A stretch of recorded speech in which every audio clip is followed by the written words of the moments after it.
episode of the Gentleman's Brotherhood. My name is Juan Sepulveda, and I'll be your host today. And I'm excited because I am going to engage in a conversation that I think is very needed in today's society. I thank you for spending the time here exploring the areas in which we can become a better man today. And today I have Vernon Foster, a good friend and colleague who specializes in helping people build confidence for their business through video. He's also the author of The 7 Laws of Mindful Living, a soul manual. Vernon, thank you so much for being with me today. Juan, it's a pleasure, man. Thank you for having me, brother. Good to see you. I'm excited to explore this because we had a conversation recently for your Facebook group, which focuses on helping people build confidence and work behind the camera to convey a message in an effective way. And we were talking and we were exploring the whole idea of when we grew up, we were told, you got to man up. Yeah. Take it like a man. Hold back your emotions. Boys don't cry. And I want us to talk about this because both of us come from different upbringings, but we have so many common threads that I think the people that listen to the Gentleman's Brotherhood can find useful. To get started, can you give me some background into your upbringing in relation to the topic for today? Sure. Yeah, absolutely. And thanks again for the opportunity, Juan. So I grew up in I guess you kind of say like small town, middle America. This is a town called Oviedo. You know, it's grown since then, but just to give some emphasis on how small our town was, our mascot was a chicken.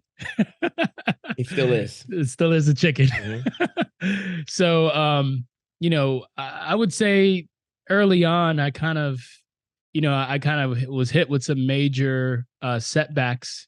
My father was killed in the Navy on May 17th, 1987, aboard the USS Stark. I was only 2 years old at that time. So very unfortunate circumstances. My family relocated. I'm the youngest of there's 5 of us total. And so at that moment, my mom was thrust into this position to not only have to be there and stand in her, and to take all of that on her shoulders, but to also raise 5 children. Right. So it was a pretty, I tell everybody my mom is my superhero. She's the most resilient woman on the planet.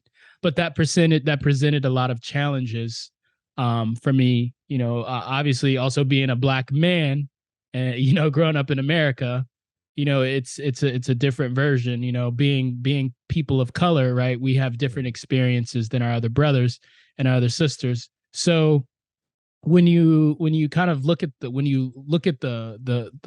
way I was thrust into this reality, it was really jarring. It was really sobering, right? You kind of started from a disadvantaged standpoint, right? And so I was lucky enough to have different mentors, people to come into my life to help guide me on the straight and narrow. And then there are times where I just, I fell off the path. I got into drugs and alcohol.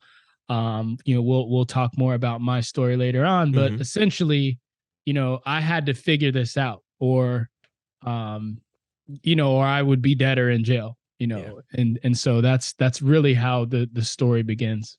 And you're not alone, of course, in that story, that you grew up in a household that didn't have a male leadership position. So you didn't have a father right there at every turn. And although your mother did an amazing job, she did everything she could, right, to raise not just 5 children, and then all the different nuances that come with tailoring upbringing for each one of those. But there are a lot of people out there that grow up without a male figure. I'm curious as to where was that mentorship coming from? Whatever aspects of the masculine model, where was that influence coming from for you? Yeah, that's a great question. I would say part of it came from my mom, right? Because I think she kind of took on that And I think a lot of moms do this, right? When there's not a male figure in the house, though, they almost assume that role, Hmm. right? Or the best that they can, right? So they take on this masculine, feminine balance. I was fortunate enough to be an ADHD kid. So I had a lot of, I was very, it was hard for me to sit still. My mom was smart enough to put me into sports, track, karate, taekwondo. So early on, she got me into flag football, and I was lucky enough to be surrounded. That was where I was really surrounded about around other men. Got it. Now there are men that came into her life that also played that role at different points, right? But I would say, like my coaches were the first kind of, model men Mm. that I could see and have a idea of what it looked like to be a man, and this is what it meant to be a man in society. Interesting. And just to see that this shines a light on the importance of being involved, perhaps in this case, organized sports Yep. or some sort of social group that gives you access to other men that can help you in your journey. Um, Many times we feel like, okay, I got to figure this out on my own. I don't need to bother other people with this. And a lot of it is grounded in culture. A lot of it is grounded in our upbringing. But there's such an important aspect to connecting with other men, to be able to open up in conversation and be vulnerable in exposing our weaknesses, because we protect our weaknesses to the Oh yeah. death, Oh right? yeah. Oh yeah. And whenever you are able to just, even for a moment, relax your shoulders, put your guard down and express to someone, hey, listen, man, I'm struggling with this. Mm, That's very difficult for us to do. mm, mm. Um, I was very fortunate that I grew up with a father in my house. He was very busy. So he was, most of the time he was out working. By the time that he come home, he was just distracted by the news and different things. So um, I didn't growing up. I don't feel like I had a lot of opportunity to speak with him, to ask him different things, or to share some of the ways that I was feeling. But I did feel that pressure to man up. I did Mm, feel that pressure from him. Oh, don't do this, or stop doing that, or this is going to be a problem in your life if you keep going on with it. sure. Um, did you get any kind of pushback relate like that? Like, was it your mother that would say, "Oh, you got to grow up to be a responsible man, so Yeah. you Yeah. better Yeah. start doing this and doing the other." Yeah. I mean, my dad was as far from what I know, and from the, the time I've spent with my family talking about him, he was a very stern military man. He was by the rules, by the books.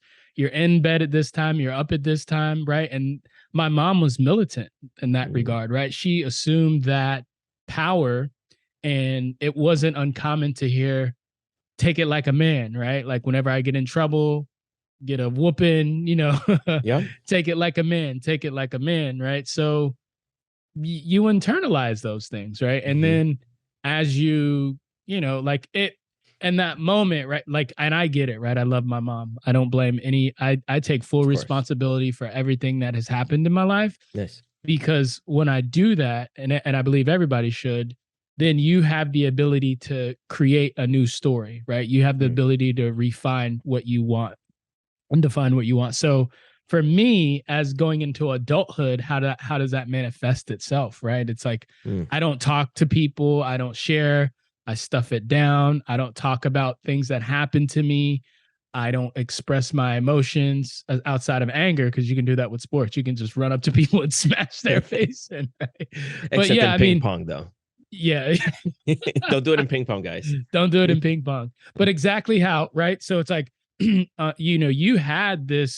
had the typical, right, Hmm.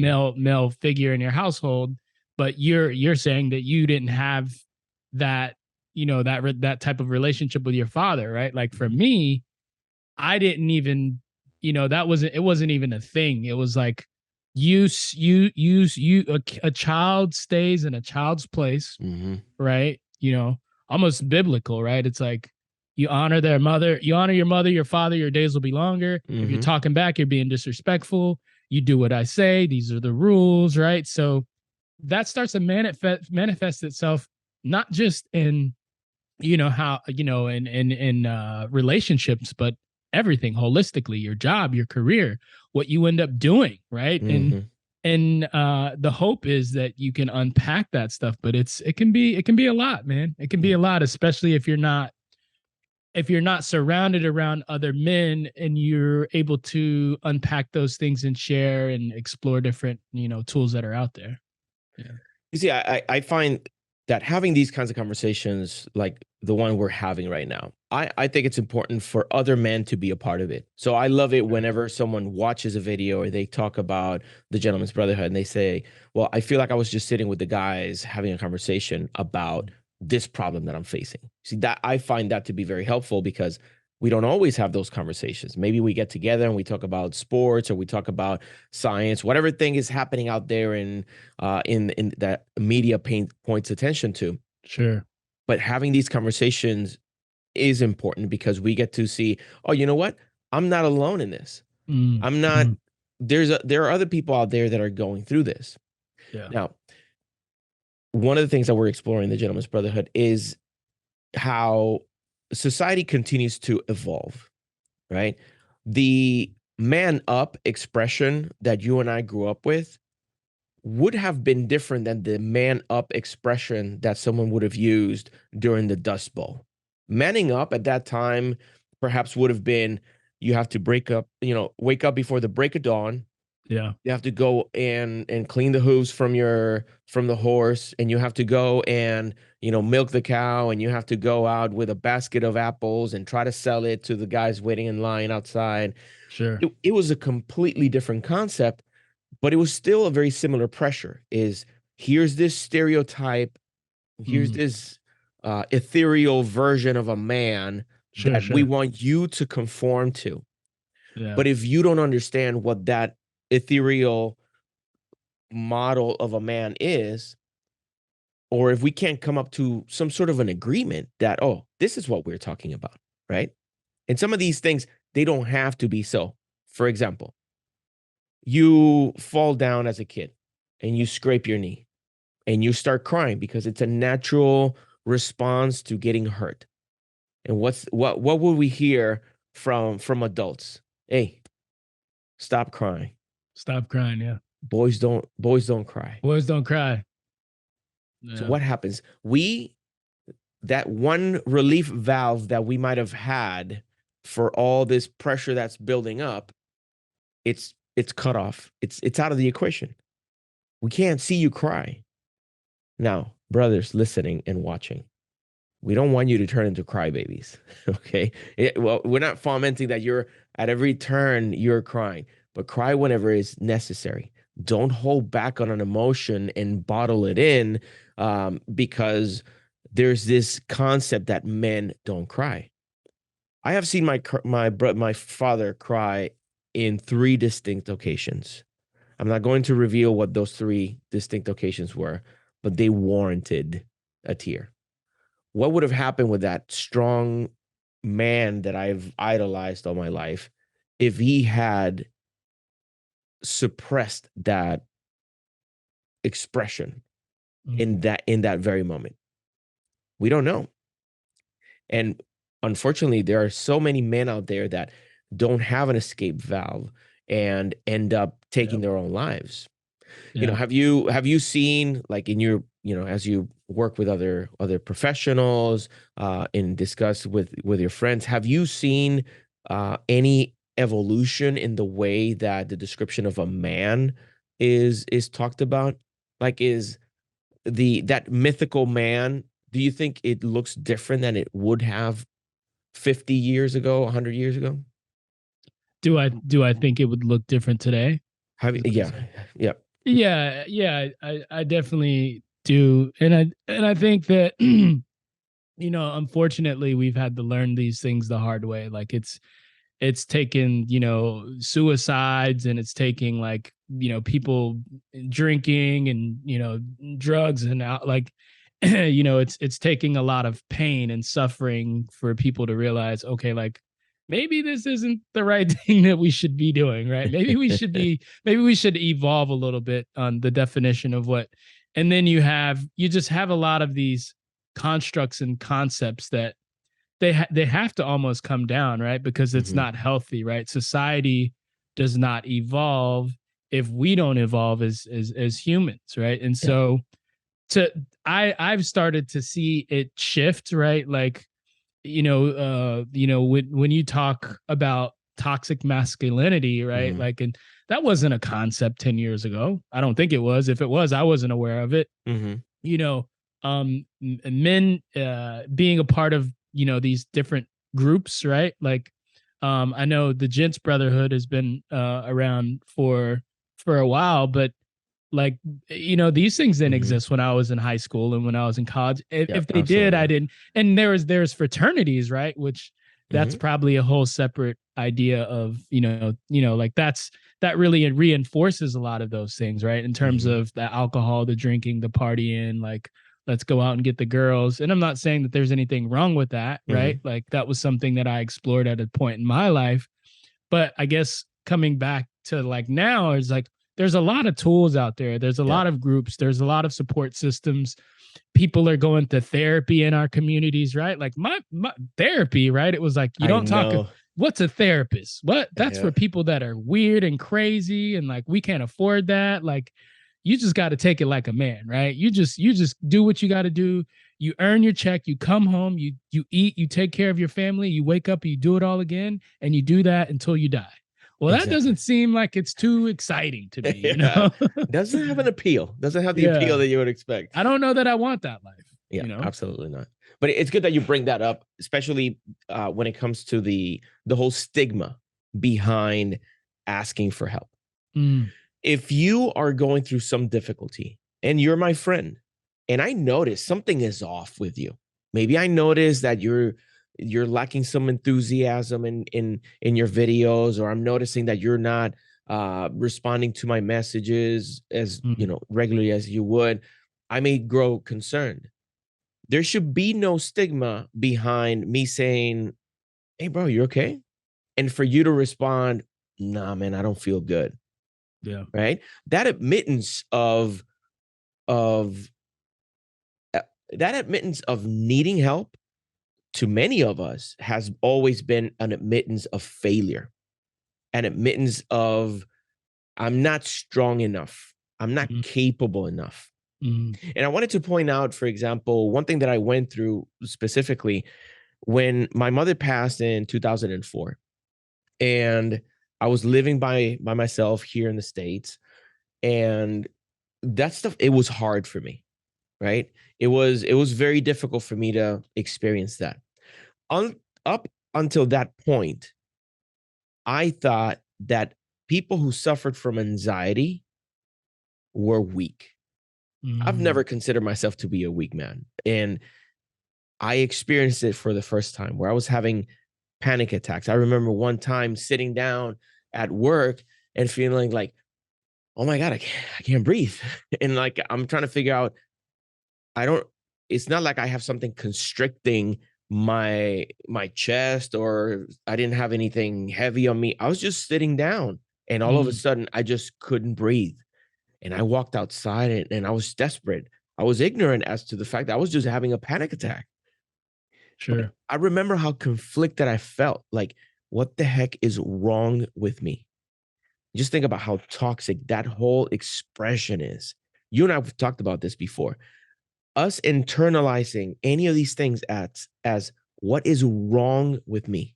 Mm, Listen, there's nothing wrong with me. The fact that maybe I can't focus 5 minutes straight on a topic without starting to think about something else doesn't mean that there's something wrong with me. It just means that there's a quality of me that I have to make peace with, or explore, figure out, are there alternatives for me to quiet my mind, for me to bring my focus back. And you've explored this through your book when you wrote the 7 laws of mindful living. yeah. you're honing in on exploring yourself, exploring that mindfulness, that full awareness of what's contributing negatively and positively in your life. Can you give us some insights, like when you started exploring for you, how do I quiet my mind, or how do I line up my focus? Like, what kind of tools did you find to be most helpful to help you, deal with some of these things that maybe in the past you would have considered as weaknesses or faults? Yeah, that's an interesting it's an interesting thing to kind of think about, because I think for for a while, excuse me, Mhm. for a while I just figured that, kind of like you, I was like, I should drink some of that. I was like, like, what is wrong with me? It was like immediately what you go to, right? It's Uh-huh. like we're solution oriented. It's like, how do I figure this? Like, what's wrong with me? How do I figure this out?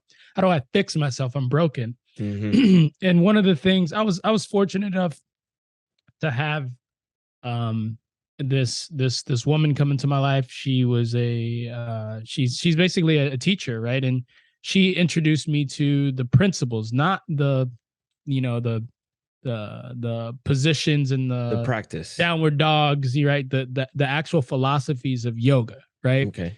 And I won't go too deep into that, right? But I will say that that was the first time that I started to understand that life is suffering, right? And that Mm. there is a there is a process in which we all have to go through, and the more that we can become self-aware of how we're speaking to ourselves, how we're living, how we're showing up, the baggage that we're carrying, right? Because Mhm. that's actually one of the seven laws. It's just, just to let go of the baggage, right? But before you can let go, you have to be able to define and understand what Exactly. that is, and that at the root of all that is self-awareness. So being equipped with that tool, understanding that life is suffering, gives me a I could actually like breathe, right? It's like, Mm. oh, okay, I'm not alone. I'm not perfect, and that's okay. I'm screwing things up, and that's okay. I can't focus for 5 minutes, and that doesn't mean I'm weird or I'm an outcast, or like I'm not going to fit in, or Mhm. it was a sigh of relief to me, because up until that point, I just was trying to figure out what was wrong with me. I was trying to like, why do I do these things? Why do I keep finding myself back at this place and just beating the shit out of myself? Yeah. And you can't do anything. You can't. How can you give the world your best? How can you even show up for your job, to Mhm. take care of yourself, let alone anyone else, Mhm. if you're coming from that frame of reference all the time? So the seven laws of mindful living is me exploring these ideas, these concepts, these laws that have that almost like without me knowing it had governed my life, and then me kind of putting that out there for the people to say, hey, like these are my laws, explore them, take what works for you. Better yet, don't even do any of them, go create your own, right? Mhm. Understand who you are, right? It's almost like I call it a soul manual, because so often in life we're told we have to do it this way, right? We're the old dead guy's playbook is what I say, right? Somebody said, hey, you have to go to school this way, you have to do art this way, you have to, right? Uh-huh. And those are just constructs. It's the same thing of like what we were talking about, what it means to be a man. Yeah. That was just defined by somebody who thought they had the right idea of what it means. It doesn't necessarily mean it's true for all of Mhm. us, Mhm. but we get to as men to define what that is for us Yeah. personally. And no one is, we shouldn't be influenced by other people's opinions solely because we hold them in a high regard, or they're our parents, or Mhm. they're athletes, or whatever, they're people we look up to in society or within our peer group. We get to, I like to say, get to define what that is for ourselves. And the book, The Seven Laws of Mindful Living, was what that was for me. That's good.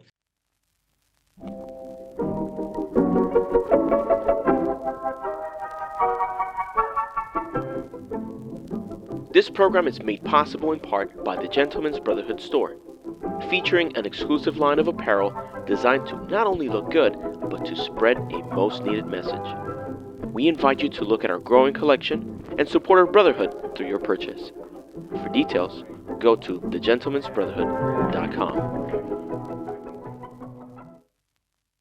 And you see that whole taking what has been constructed before and checking it by today's Mm, I I like was going that. to say standards, but you can't look at them as standards. Like there are things that are about awareness. Like the fact that like I have friends that are uh gay couples. So I have there's a couple that I really, they're part of our close circle of friends, right? Mhm, And it's two guys that are married, and then mhm, there are two women that are married that are in another side, and they're also very close to us. Now, growing up, the upbringing that I had, it was like just beat over your head, like that was wrong, that's sure. not good for you. And like at that time, the social construct was one of oppression against that kind of group. Yep. As we grow up and evolve, we can take those kinds of things and like just run them through our filters. Like, wait, like, how come you're coming to that conclusion? Like, what makes you think that that is wrong?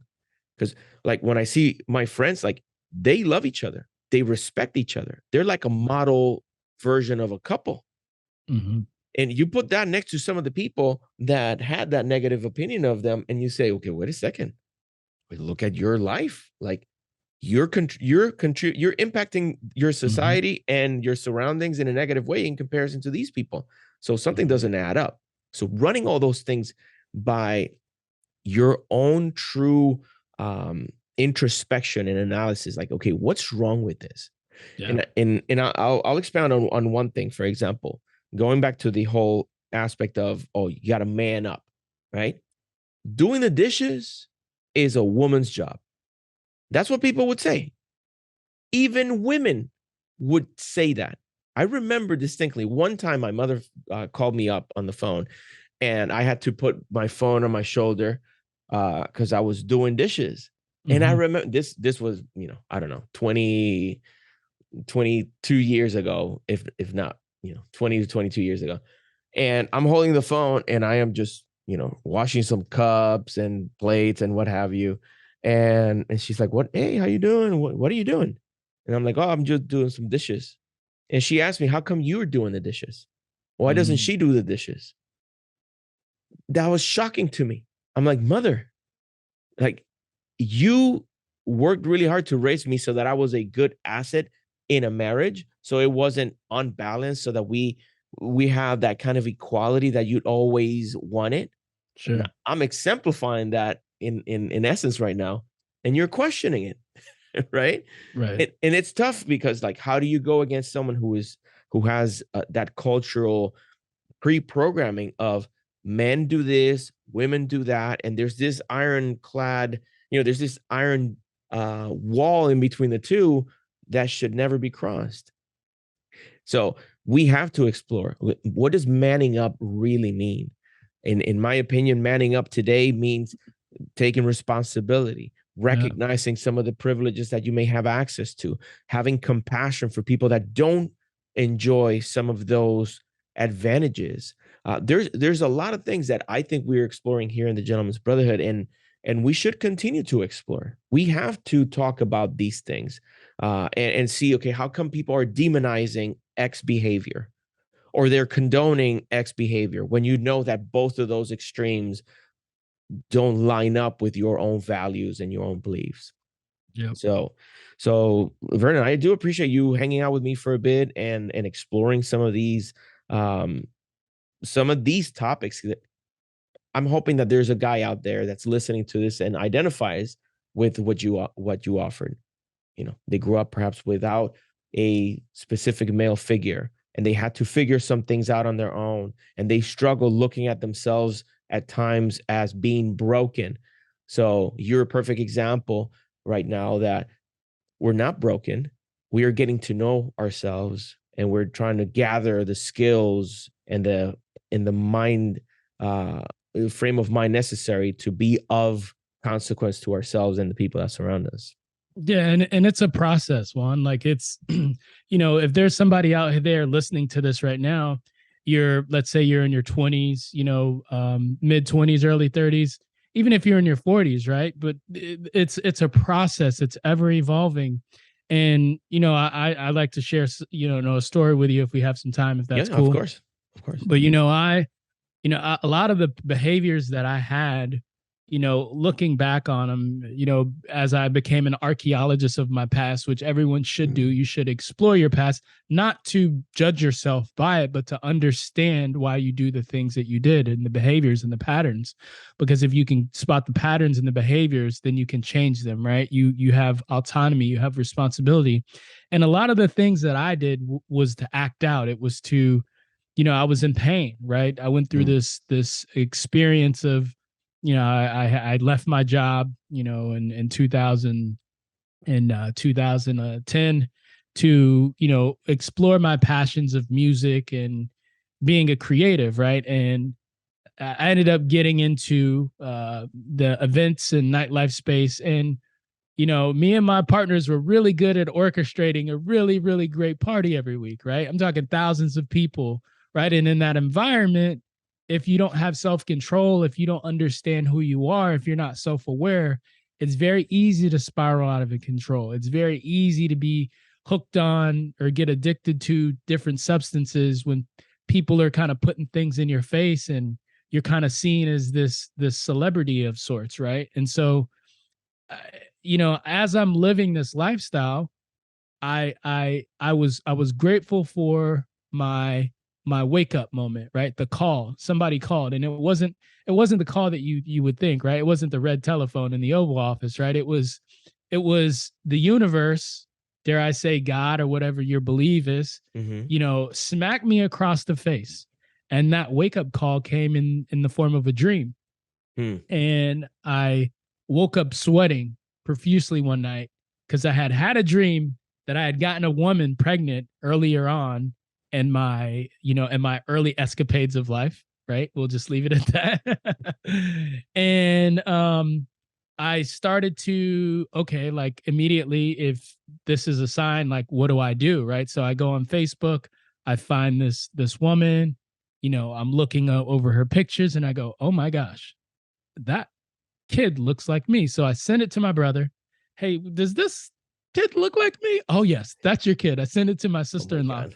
Oh, yes, that's definitely your kid. And so now I'm trying to figure out, how do I make up for all of this lost time that let's call it, 6, 7, 8, maybe even 10 years at that point, Wow. that I had basically not been in this person's life. So my whole reality is being turned upside down. One night you're on your one of the biggest party promoters and event planners in the city, and the next moment you're realizing that you have like this, potentially 10-year-old daughter that you never even knew about, and Oh that my came to you in the form of a dream. So you talk about getting a wake up call, man. Like God. that Wow. was like bam. Like I was like, oh shit. Man Okay. up. Man up. Exactly. That was literally like I could hear my mom's voice, take it like a man, do what a man's got. You do what a man's got to do. And come to find out, I went and did my research and did, all the proper testing, and it ended up not being my daughter, right? But what I was grateful for was that saved my life, Hmm. man. That saved my life, Wow. because who knows if I would have gotten into the car the next weekend after having a long night of partying, drove home and crashed into a wall. Who knows if I would have crashed into somebody else, right? Mm, That's a story for a lot of men out there. yeah. And we're just not even aware that it's going on. We think we're living. Hey man, I'm just trying to live my life. Hey man, I'm just trying to do me. Mm, You got to be careful, because if you're not self-aware, if you don't have that EQ, if you're not paying attention to the signs, one of my favorite books, The Alchemist. Don't know if you've ever read well, it, but my favorite book. oh my gosh. Yeah.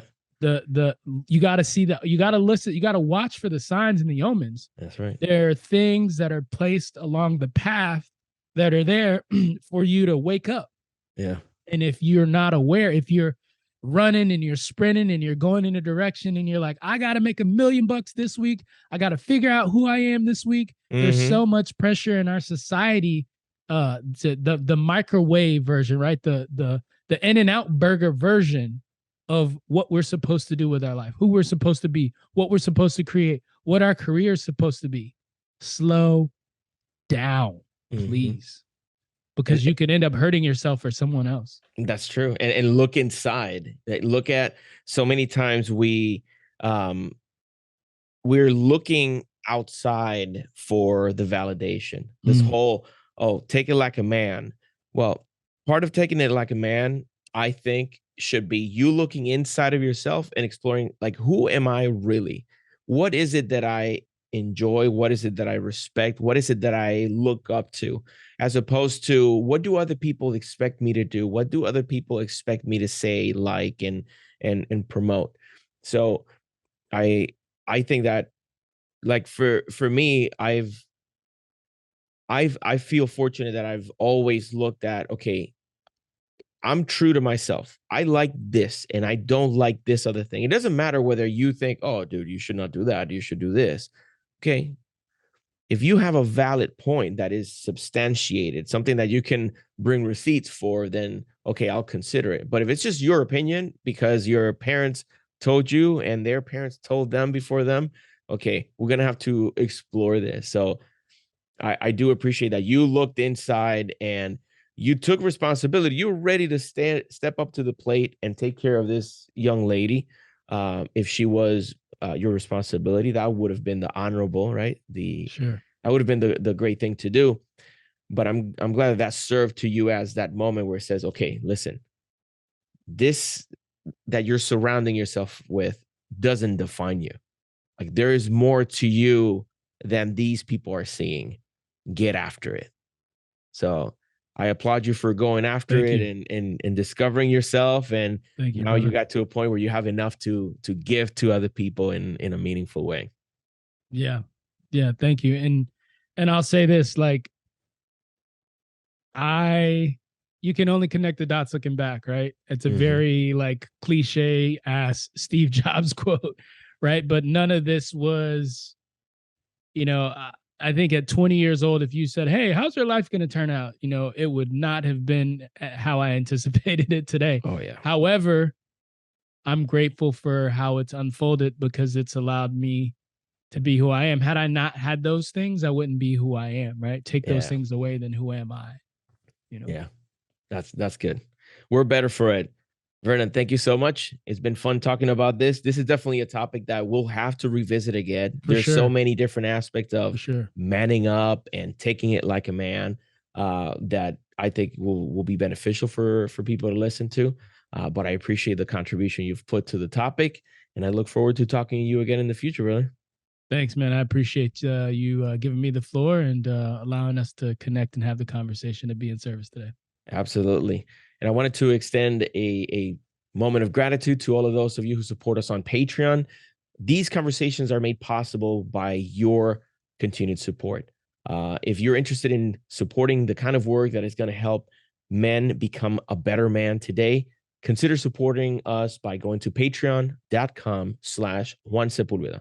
As a reward, you'll be receiving behind the scenes access to some of the things that we do here in the Gentleman's Brotherhood.